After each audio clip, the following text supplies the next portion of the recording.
My name is Mary Smith, and I'm 25 years old. I've been married for 3 years to Mike, who is 3 years older than me, and I work part time. At that time, I was 6 months pregnant. During a regular checkup, I found out that our baby had a congenital disease. When I told my husband, he did something completely unexpected. What is this? What do you mean? Isn't it obvious? It's a divorce paper. I want a divorce. The day our baby daughter's suspected illness was confirmed, Mike handed me a filled out divorce paper. I actually have a mistress. I'm going to marry her, so I want to divorce you. Wait, are you serious? Our baby is about to be born. That was the only thing bothering me. But it seems like that's not necessary anymore. What do you mean? I mean, the baby has a disease, right? People say parents can love their children no matter what, but not me. I can't love a child who will spend their life in a wheelchair. What? But in a way, it's perfect. Thanks to that baby, I can give you these divorce papers without any regrets. He continued to say cruel things and then left the house. Even though I tried calling him on his cell phone, he didn't answer, and I desperately went out to find him. Then I saw him near the train station. Mike, wait. I called out to him, and beside him was a woman about my age, and she was clinging to his arm. Why? You're really desperate to follow me this far. No need to hide it anymore. Let me introduce you to my fiancée. You can probably guess who she is. It's been a while, Mary. The mistress clinging to his arm was my high school best friend, Jessica. I didn't mean to steal him, but it just happened naturally. Sorry, Mary. By the way, Mike told me. The baby really is sick, huh? How unfortunate. Being sick before even being born. It might be tough alone. But hang in there, I'm rooting for you. Jessica, you. Don't give me that scary look. It's your fault for neglecting Mike while you were sick during pregnancy. No wonder he cheated on you. If you didn't want him to be taken, you should have held on to him properly. That's how it is. Make sure you submit the divorce papers I gave you and move out. With those words, the two of them left me. I submitted the divorce papers after that. I decided to live with my unborn child. That was 6 years ago. The daughter who was in my womb then is now in first grade. She has congenital disabilities in her legs and ears, but she's grown up to be a bright, kind, and wonderful child. Then one day, Hey, is that you, Mary? while I was walking in a large park with an ocean view with my daughter in her wheelchair, someone called out to me. It's been ages. How long has it been? About 6 years, right? How have you been? The two who spoke familiarly were my ex-husband and my ex-best friend. Well, goodbye. Hey, wait. Isn't it cold to brush us off after all this time? Of course. Why would I want to get friendly with you? Come on, don't say that. More importantly, listen to this. After our divorce, I quit my job and started my own business. It's small, and I don't have many employees yet, but I'm pitching to big companies, and it looks like I'll get some deals. Well, so? And what about you? Then he looked down at my daughter in the wheelchair, and he said something unbelievable. Is that the child from back then? So your kid turned out to be like that. What did you just say? Yeah, I was thinking after we divorced, maybe the diagnosis was wrong. But looking at her, it seems the doctor was right. I made the right choice divorcing you. What? I can see she can't walk, but can she talk? Can she communicate? What about school? Is she going to a regular school? Hey, can you understand what I'm saying? My daughter looked up at me, confused as he spoke to her. Oh, she can't hear either? Maybe she doesn't understand our words. What are you saying? What is this about? Well, she's pregnant now, but because of what happened to you, she's worried. Of course, everything is going well, so there's nothing to worry about. But the thought of having my child like that makes me anxious. I could never raise a child like her. I wanted to ask you what it was like if I ever met you again. Don't worry, you're overthinking it. But yeah, seeing this in person does make anyone nervous. What? But wow, you must have it tough. Raising a child like that on your own. Well, you gave birth to her, so it's your own fault. Good luck not dragging each other down. Sorry to disappoint you, but I'm not alone.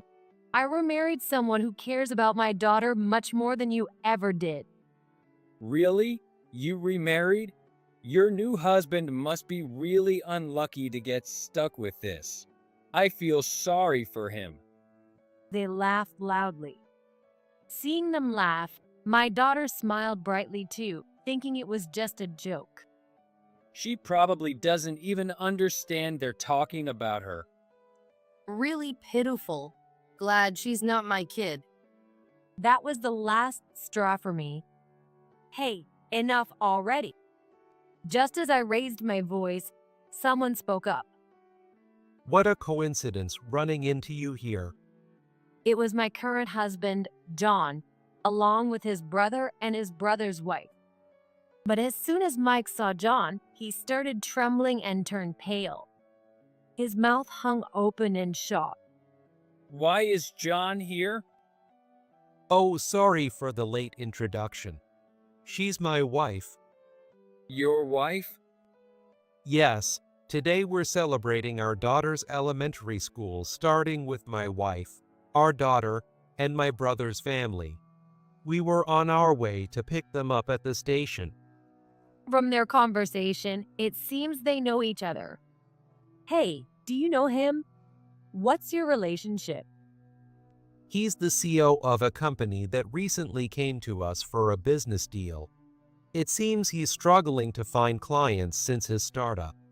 He came personally without an appointment to ask for a contract with us.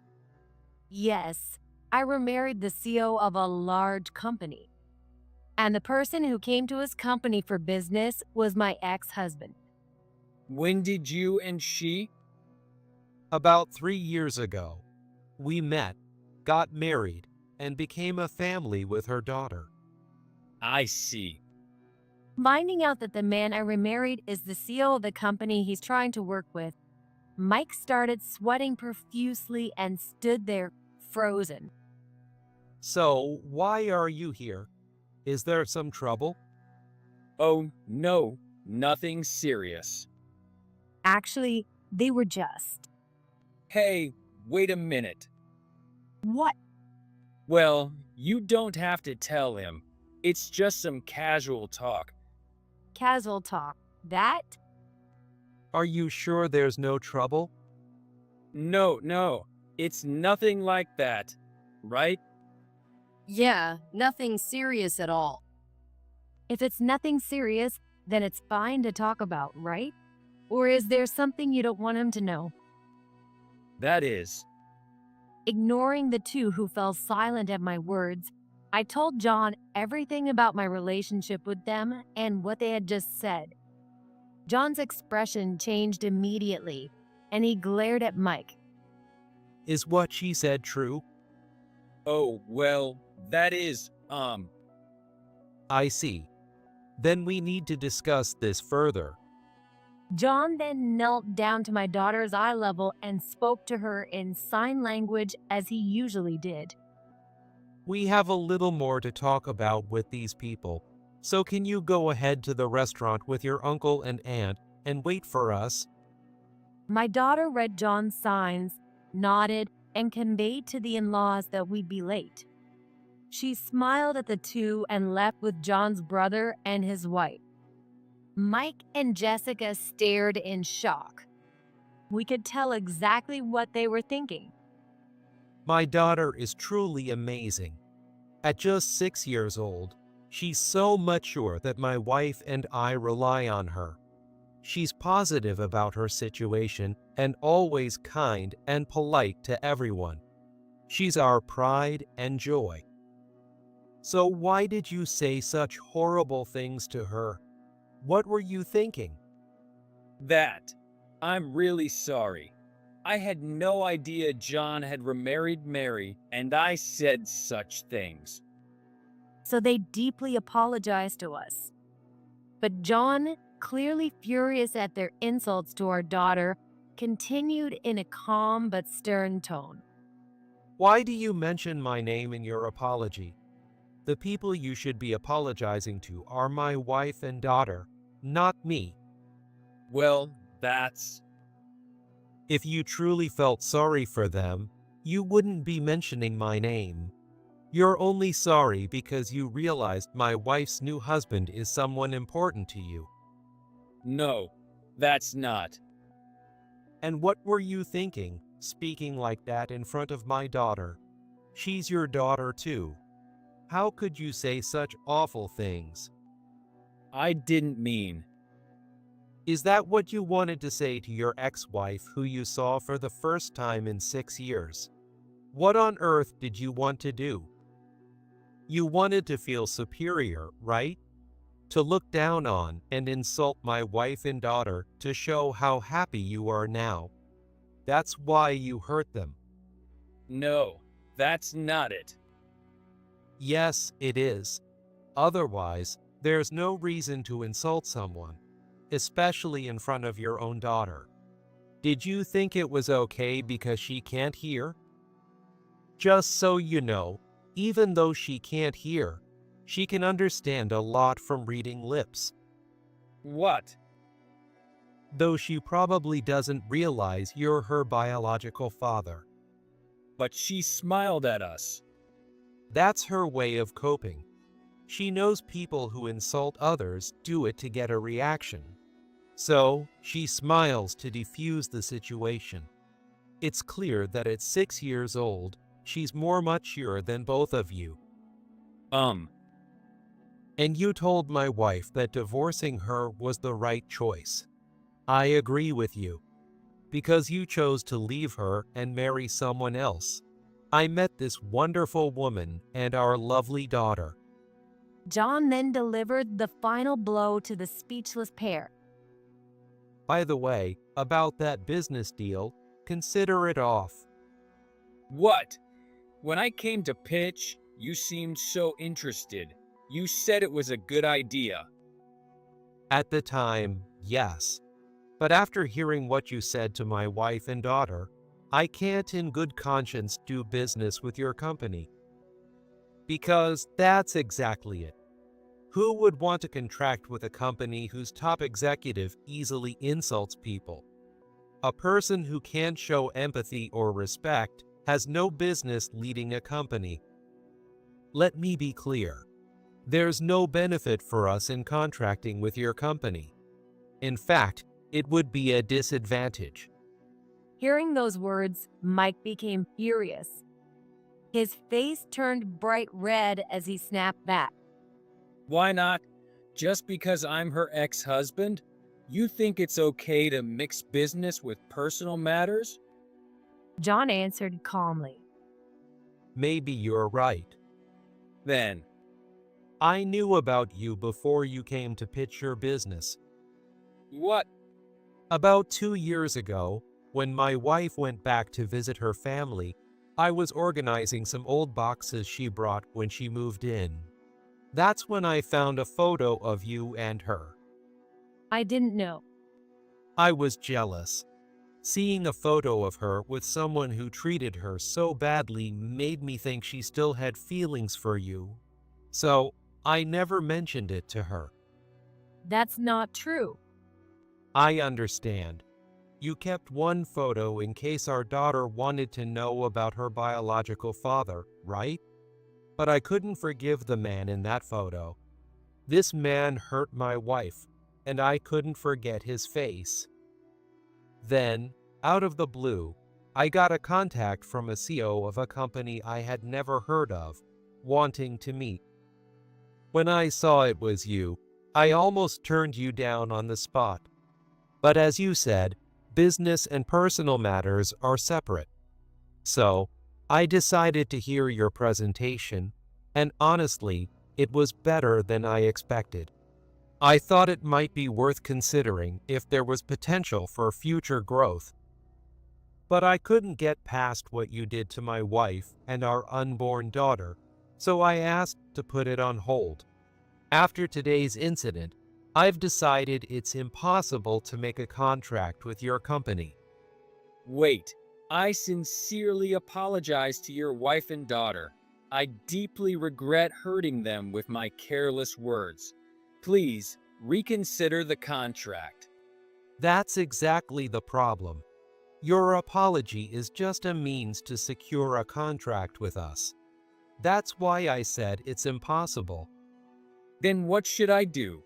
My startup will go bankrupt if we don't secure a contract with a major company soon. What does your company's early bankruptcy have to do with me? But that's... Surely you're not suggesting that because you're my wife's ex-husband and the biological father of my daughter, I should help you out, are you? No, that's not what I meant. Did you forget what you told me earlier? Don't mix business with personal matters. I'm returning your words to you. If you're so desperate for a contract with a major company, find another one. We're not interested. The truth is, other major companies have already turned us down. Your company is our last chance. I'm begging you. Then Mike asked John again.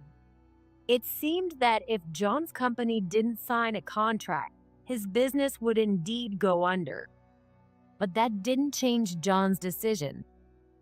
As I said, today we're celebrating our daughter's starting into elementary school. We're meeting her at the reserved restaurant, so we'll leave now. Oh, there's one more thing I wanted to tell you. One more thing. After you divorced my wife, you paid the alimony in a lump sum, but it seems you only paid child support for the first month and then stopped completely. That's because I needed to save up to start my own business, but I can pay some child support now. So please. I'm not asking you to pay. In fact, it's the opposite. We don't need your child support anymore. What? What do you mean? We're about to finalize the adoption of my daughter, so you won't need to pay child support anymore. I wanted to make sure you knew that. Now, let's go. Yes. Wait, John. Please hear me out. Mary, say something. You heard him. That's all there is to it. No way. Ignoring Mike as he collapsed in tears, we headed straight to the restaurant. Our daughter greeted us with a smile, and we enjoyed the rest of our time together. However, that night, something unexpected happened. Who is this? Hello. I received a call from an unknown number on my cell phone. It's me. Is that Jessica? The one calling was Jessica, my former best friend who had joined my ex-husband in insulting my daughter and me earlier. How did you get this number? I heard it from a mutual acquaintance, but that doesn't matter. What do you want? What's so important that you had to get my number from someone else and call me? About what happened earlier today. Can you talk to John about reconsidering? What? What are you talking about? I know we said awful things to you and your daughter. I didn't know she could understand what we were saying by reading our lips. I'm truly sorry. But if things stay like this, his company will really go bankrupt. We'll end up homeless with our unborn child. So please, I beg you, even if it's just a short-term contract until his company stabilizes, please ask John. Jessica shamelessly begged me to ask John to make a contract with Mike's company. Do you even hear yourself? You stole my husband, insulted me and my daughter after seeing us for the first time in 6 years, and now you're asking for help? Please don't mock me. This has nothing to do with me, so handle your own problems. Goodbye. Wait, Mary, What now? I know I'm being shameless, but we have no other options. As you know, we eloped. We swore we wouldn't rely on our parents. His parents hate me because they know why he divorced you. My parents are the same. We have no one else to turn to. If John leaves us, we'll end up living on the streets. So what? Didn't you hear me? I'm pregnant. When you two betrayed me, I was pregnant with my daughter. You knew that, didn't you? Until the day I found out you were his mistress, I confided in you about my daughter. That was. When I was crying to you about the possibility of my unborn child having a disease, what were you thinking? While you were comforting me, telling me not to worry, were you secretly thinking how pathetic I was? No, Then how could you do this? I know, I was wrong. I'm sorry. Is that enough for you? What is that supposed to mean? Your pride hasn't changed at all since high school. What? Do you remember what our history teacher used to say? Everything you do, good or bad, comes back to you. You laughed it off back then, but now, Jessica, you're living proof of his words. Well, When I went through my divorce, my parents and friends supported me because I wasn't the one who betrayed someone. what are you trying to say? If you have something to say, just say it. Okay, I'll say it. This is your own doing, Jessica. The reason you don't have anyone to help you now is because of your actions. Asking for help while ignoring your own faults is just too much. Even after growing up, Jessica remained my best friend. We had our fights, but she was always the first person I talked to, whether I was happy or sad. Finding out she had an affair with Mike broke my heart. It felt like a hole had opened up inside me.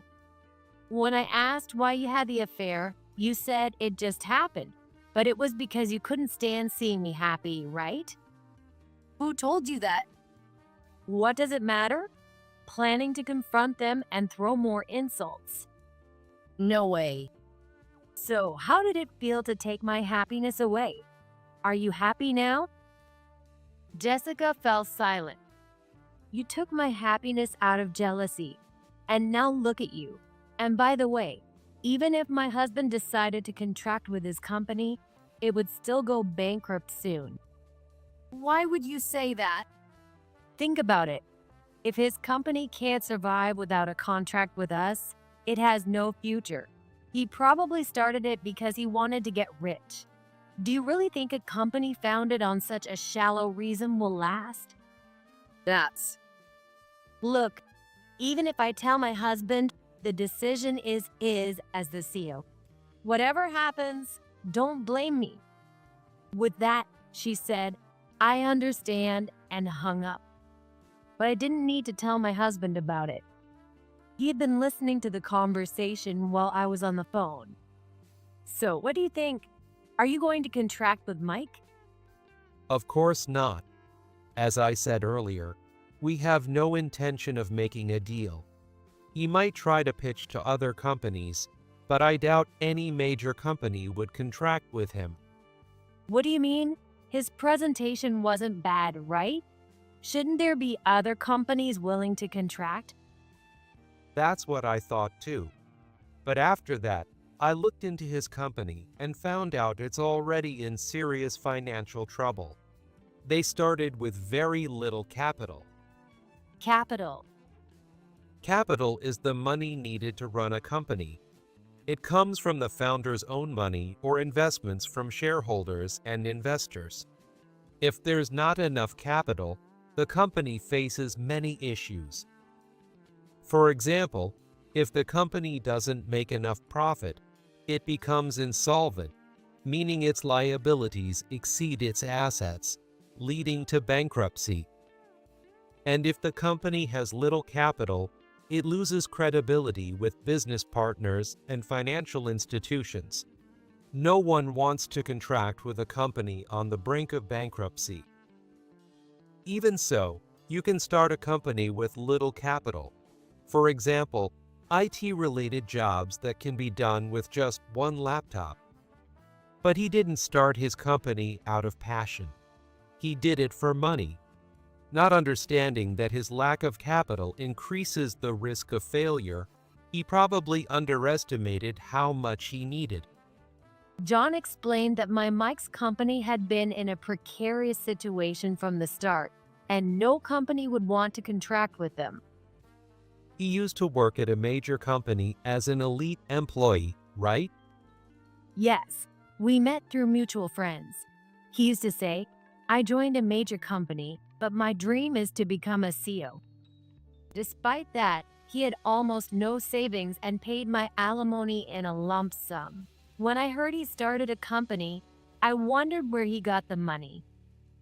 He could have borrowed from a bank, but given his situation, he probably got only a small loan or none at all. Either way, it was reckless. A few months later, it happened. It seems his company finally went bankrupt. After we turned him down, he approached other companies, but none of them were interested. Being a no-name company with little capital and on the brink of bankruptcy was part of the problem, but it was also about him. He only approached well-known, established companies. They saw through him and decided he was too risky. As expected, Mike's company went bankrupt. John said that because it went under so quickly without making much profit, Mike was likely burdened with a lot of debt. So, Jessica must be going through a tough time now. What? A few months ago, a mutual friend from high school told me that Jessica had given birth, but her baby was born with a serious illness. And now, with her husband's company bankrupt and buried in debt. My prediction was spot on. According to what I heard from others, Mike and Jessica were in deep trouble with massive debts. Having no other options, they went back to their parents for help. However, the two had forced their marriage. Especially Mike's parents, who knew about my situation, were furious. There was no way they would help. So from their rundown apartment, you could occasionally hear the two of them having huge fights. It's their own fault, but the child is innocent. I hope their child can grow up happy. Yeah. As John said, adult quarrels have nothing to do with children. I truly hope their child can live a happy life.